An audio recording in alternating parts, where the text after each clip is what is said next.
Hello, it's Tune In Tuesday, and today I thought let's talk about the chakra map, our own body and how we hold energy and how this chakras can actually help us read stuff psychically. So behind me is my own little homemade chakra prayer flags.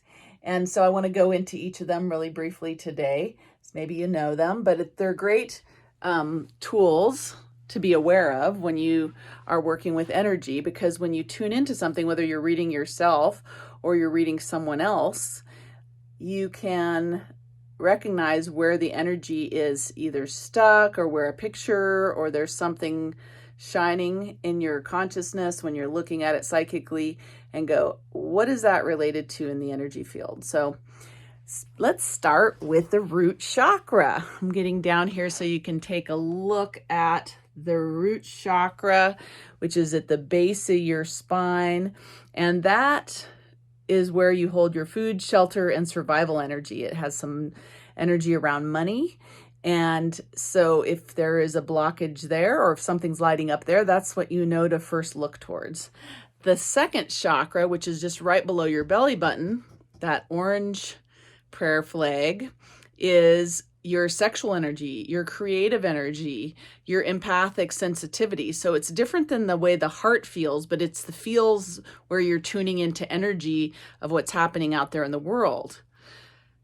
The third chakra, which is right above your belly button, your solar plexus, your power center, is where you hold your will and where you take, in my belief, you take that rooted foundation, the creation energy with the second chakra, and then you take your power and your will out into the world to create stuff, to manifest. It's also where people like to cord and hook other people to get some of their energy and redirect it or use it. The green flag is for the heart. We all know where that is. Our heart chakra is where we hold our true essence and how we give and receive love in relationship and how we love ourselves.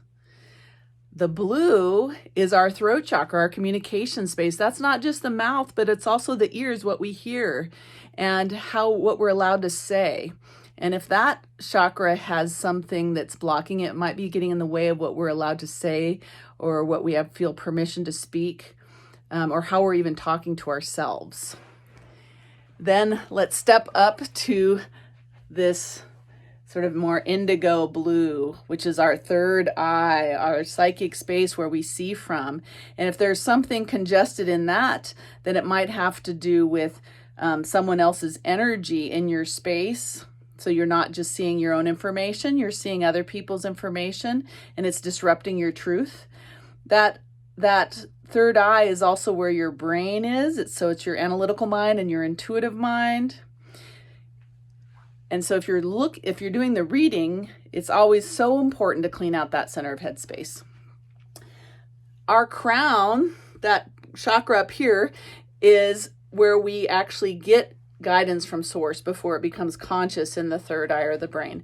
And so that's where we're tapping into the information and connecting with the cosmos, with our God consciousness, and getting guidance. So if something's blocked there, it might be keeping us from being able to see the truth because there's like a filter or something in the way of our guidance getting through to our conscious mind. And then some people work with the eighth chakra, some people don't. I see it as a place where part of our soul often resides, and we can call more of our soul down into our body when we feel like somehow we're not quite fully present in the physical realm. So mostly when I'm doing readings, I'm working with the 7 chakra system, but when we're practicing psychic tools, we access the 8th.